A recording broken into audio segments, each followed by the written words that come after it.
राम नाम अवलंब बिनु परमार्थ की आस, बरसत वारिद बूंद गही चाहत चढ़न आकाश।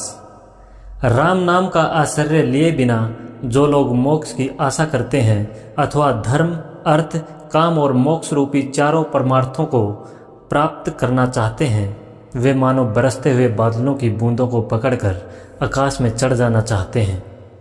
भाव यह है कि जिस प्रकार पानी की बूंदों को पकड़कर कोई भी आकाश में नहीं चढ़ सकता, वैसे ही राम नाम के बिना कोई भी परमार्थ को प्राप्त नहीं कर सकता।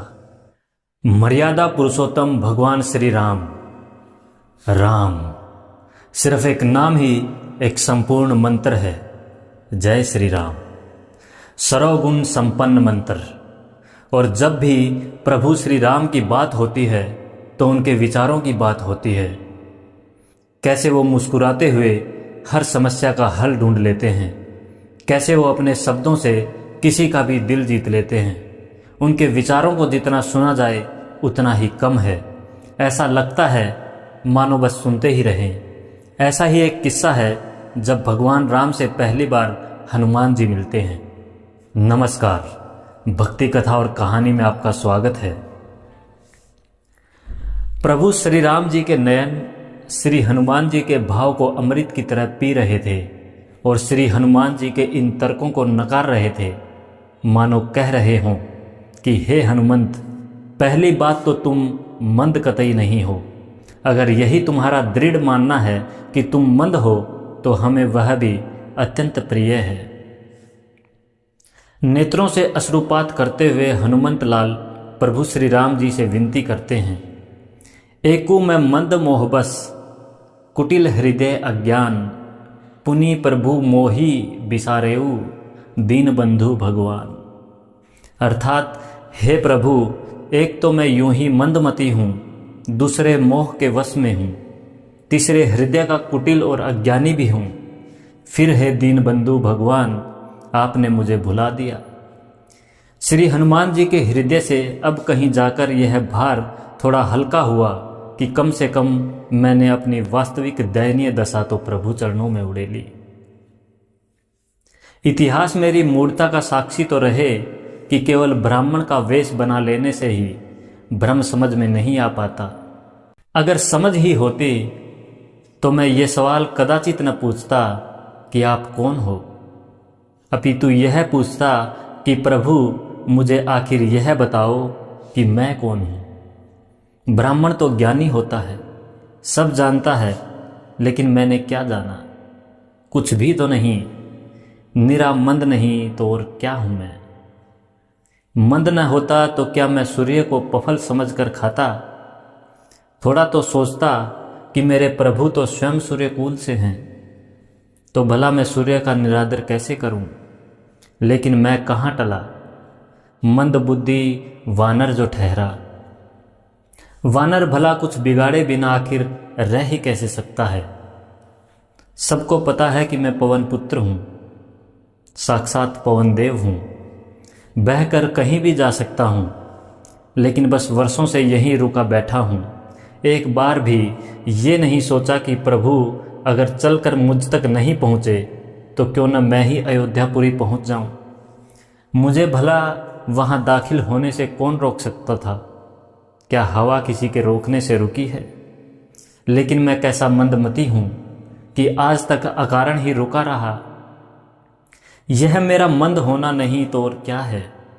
बहा तो ऐसा बहा कि सूर्य देव को भी अपने मुख में बहा ले गया, और रुका तो ऐसा रुका कि सूर्य पुत्र सुग्रीव की चौखट को कभी लांगा ही नहीं।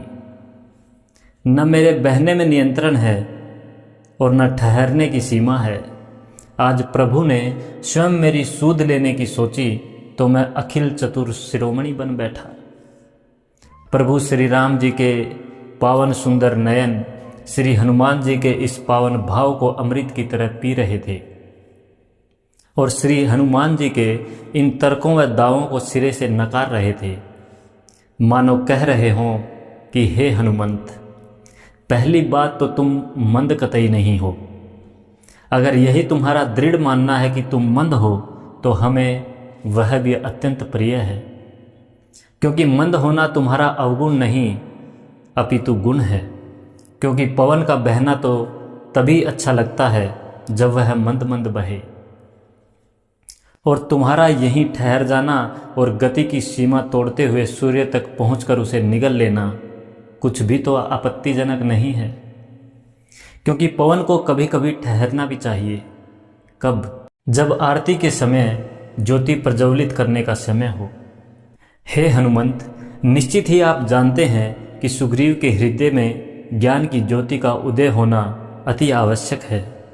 सुग्रीव के पुण्य इतने कहाँ कि हम उस तक चलकर पहुँचते, लेकिन आपके हृदय में परहित की भावना भले कैसे दबी रहती, क्योंकि आपको तो पता था कि हम आपकी सेवाओं का लाभ लेने के लिए आप तक निश्चित ही आने वाले हैं, और आप इतने चतुर हैं कि सीधे सुग्रीव के पास आकर बैठ गए और अभी तक वहीं रुके हुए हैं। मुझे पता है कि अब आप यही कहेंगे कि हम सुग्रीव के पास चले और उसके हृदय की ज्योति प्रज्वलित करें।